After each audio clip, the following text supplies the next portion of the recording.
Okay, so we are at the halfway mark of the program. I hope you are enjoying it so far and finding all of this information really useful for you and are able to start, thinking and applying these tools and techniques and information to your day-to-day life. So as we move up, we now enter the space of the Heart Chakra. So it is our fourth chakra, and its Sanskrit name is Anahata. Sorry, just had a mental blank there. Anahata, which means unstruck or unhurt. And by that, it kind of means like, over the course of life, we experience things like betrayal and heartbreak and, feeling upset and having mismet expectations, and through that our heart space can become more and more closed and more blocked. But underneath all of that, everybody started with a heart which was all open, unstruck and unhurt, meaning that every human on this planet has that within them somewhere, and the ability for that to shine out regardless of what they've been through. And it's just a matter of going through all of that and finding that place of love that is the natural center, the natural way for us all to operate from.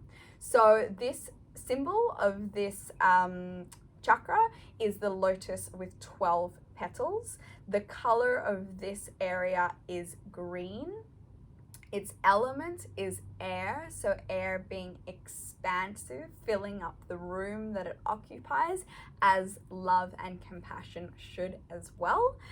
Its mantra sound is yum, so Y-U-M, yum, yum, yum. That's the sound that we work with when we're doing mantra work to try to balance the heart chakra, the Anahata.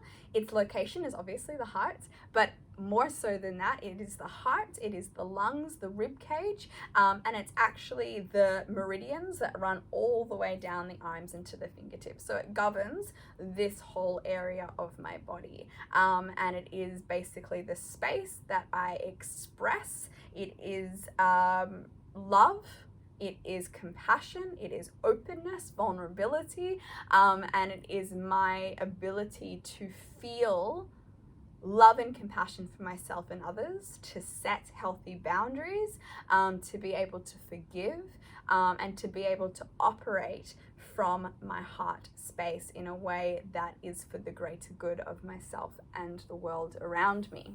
So if this space is overreactive, then what would that mean? So if my heart space is too open, then I have no boundaries, or I have very porous boundaries, which we'll talk about later on in this chapter. But it means that I tend to overstep other people's boundaries, and I also allow people to walk all over my boundaries. So I'm too open,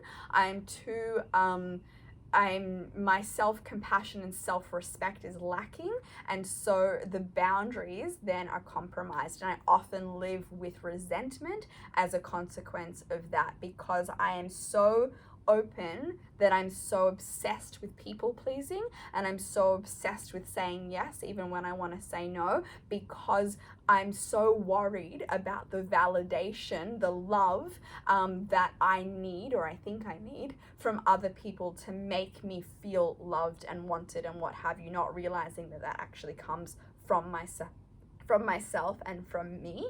I can feel consistently drained energetically because I'm always giving. So these people are givers, and they don't understand the balance between give and take. So they give to the point that you may become physically ill from giving so much energy away, and it's just like a really vicious cycle that you can get yourself into. So it's one of those things that, like when you go on the airplane and they always say, in case of an emergency, you'll be given an oxygen mask, and to put on your own mask first before helping the person next to you. That is what an overreactive Anahata person needs to learn, is that I need to look after myself in order to be able to have the energy to give to others. And if I don't do that, then I'm going to end up drained and exhausted all of the time. So they are the consequences of an overactive heart chakra, lots of personal neglect, lack of self-care. If someone is underactive, then they have a very closed heart space. So they have a wall of armor, they have a indestructible steel barricade in front of their heart in which nobody can enter this space. So when we're talking about boundaries, this person would have very rigid boundaries. They would not feel very comfortable with being vulnerable and open. They would not be very comfortable with expressing love and compassion to others, let alone themselves. They've become very cold in the way that they operate.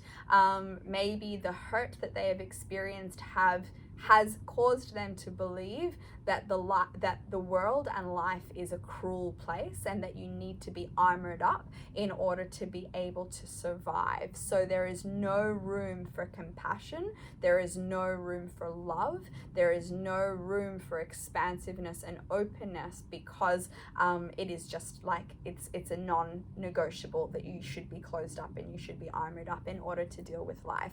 A lot of this obviously stems from a fear of being hurt. So usually these people have been hurt before, betrayed, it could have been abuse, it could have been having been cheated on, it could be serious heartbreak, but as a result we're like, well, I never want that to happen again, so we armor up instead of trying to offer ourselves self-compassion and understanding in order for us to not close off the heart space and for us to still be able to operate from a place of love and kindness. So when we are very closed off, we can also feel a lot of resentment, especially to those people around us who are open with their heart. We may see that in them and want it for ourselves, but that is then projected in a way that like we resent that person, or we think that they're weak because it's something that we want but we can't give ourselves, if that makes any sense.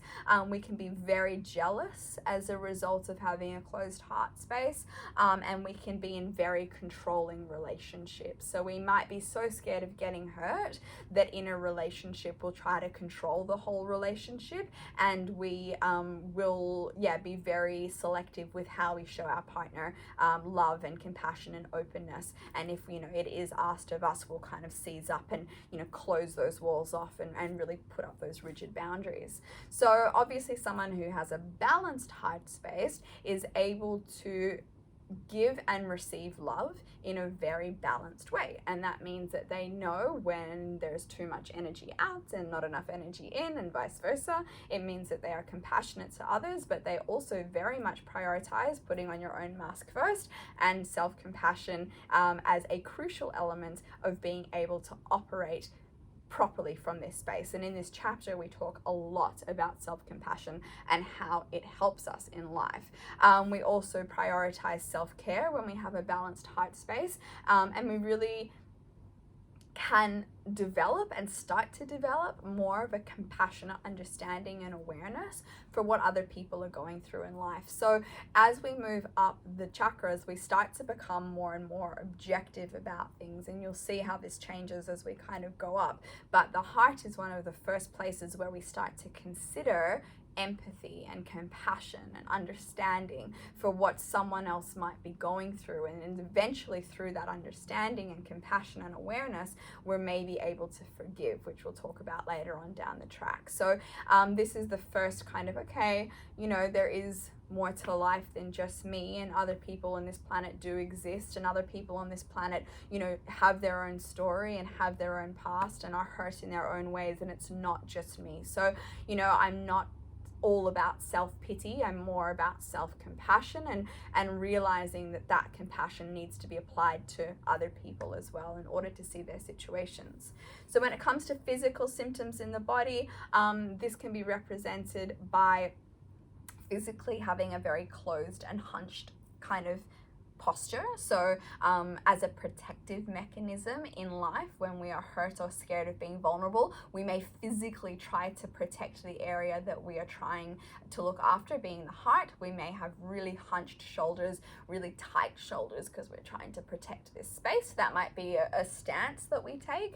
Any issues with our cardiovascular health, heart health, any issues with our breathing, so inclusive of things like asthma and shortness of breath and issues with respiratory problems, and then any kind of pain in our arms and our wrists and our fingers and things like that. Yeah, so when it comes to yoga poses, it's obviously anything that opens up this space but also this space, because remember, it like the heart has a front and a back, the lungs have a front and a back, the ribs have a front and a back, so it's not just the front, it is also the back. So we're wanting to do anything, so cat-cow, rounding the spine, opening the chest, rounding anything, even if it's sitting cat-cow, doing this type of movement will really help. Interlacing hands behind the back and opening the chest up can really help as well. Anything which lengthens, the side of the body, doing bridge pose, doing wheel pose, doing upward facing dog, anything that's really kind of like opening this place,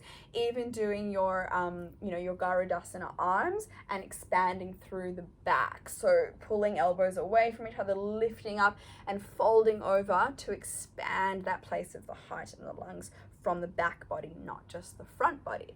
So you will explore more of this in our yoga class. And any questions, obviously ask or comment below. Share your thoughts about this space with me in the sisterhood. And don't forget to download your journal questions before you move on to the next lesson.